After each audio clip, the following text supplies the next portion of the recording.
l'enseignement supérieur a inscrit ou a recommandé aux universités d'État, universités publiques, d'introduire ou de nous rapprocher du GFL pour donner l'opportunité aux étudiants de pouvoir se former et se certifier à certaines technologies, dont notamment le cloud computing, associé à l'intelligence artificielle et à la data science. Parce que nous avons eu le bonheur, et le Cameroun mérite d'être félicité à travers GFN, que pour la première fois Google Cloud nous a donné l'exclusivité pour l'Afrique de pouvoir déployer cette technologie et donner l'opportunité aux jeunes de pouvoir se former et se certifier. Je signale que ces technologies-là que je viens de citer, cloud computing de Google, ce sont les certifications les plus valorisées, les mieux valorisées et les plus recherchées au monde. Ils font partie du top 3. À l'heure où je vous parle, j'ai sur mon bureau une demande de 200 certifiés pour un projet que Google va mener en Arabie Saoudite. Ici, il y avait ces 200, c'est 200 emplois à des jeunes Camerounais qui allaient travailler, gagner être payés en dollars à partir du Cameroun. La question est, une fois que je vous ai dit ça, depuis que cette institution a été donnée, nous sommes descendus dans l'université d'État, l'université d'État, voilà, Yaoundé.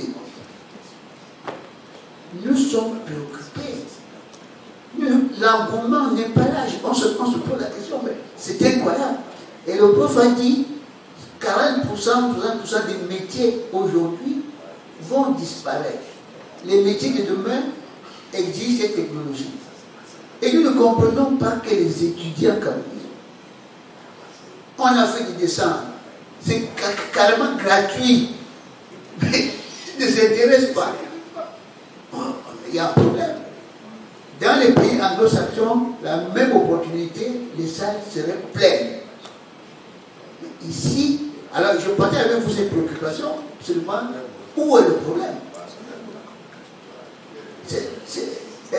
Et j'en profite pour dire qu'une conférence comme le débat comme celle-ci, dans un pays anglo-saxon, on refuserait les gens à la porte. Mais ici, il n'y a personne. Donc nous avons un problème sérieux. Le mindset chez nous doit être retravaillé. Parce que nos jeunes n'ont pas encore pris la conscience ou la mesure du fait qu'ils doivent se former à ces technologies qui garantissent les métiers de demain. C'est quelque chose que je voulais partager avec la séance ici. Et peut-être que nous tous qui sommes parents, il nous revient de faire comprendre à des jeunes à nos enfants, que le monde a changé. Les enjeux sont ailleurs. Et les Africains ont intérêt à... Je vais terminer par une anecdote. À des parents qui sont venus me voir pour l'orientation scolaire de leurs enfants, qui voulaient savoir comment je peux les conseiller, quelles études, quelles filières.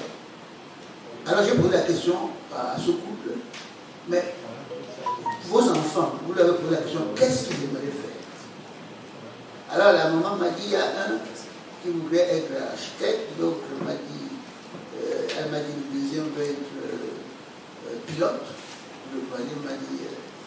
alors j'ai répondu à la maman, ok, moi, c'est un enseignant, je suis pour laisser libre cours à l'enfant de faire ce qu'il veut faire, parce que si ça l'intéresse, il vaut mieux laisser. Mais en même temps, nous avons éducateurs, nous avons la mission de pouvoir donner des bons conseils de nos langues.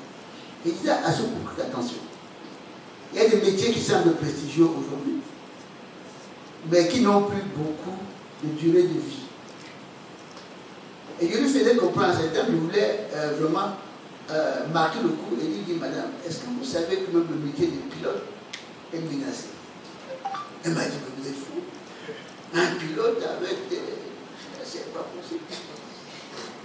Je lui ai dit, madame, est-ce que vous savez ce qu'on appelle un drone? Elle m'a dit, oui, je connais les drones, ça vole, ça.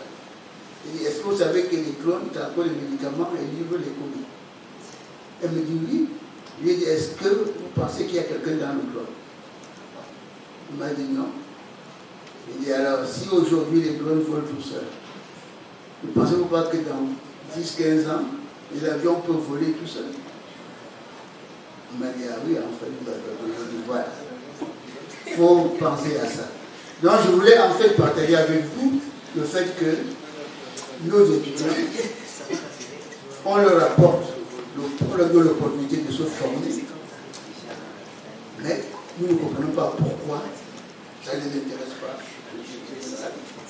C'est gratuit, mais ils ne sont pas intéressés. C'est une préoccupation.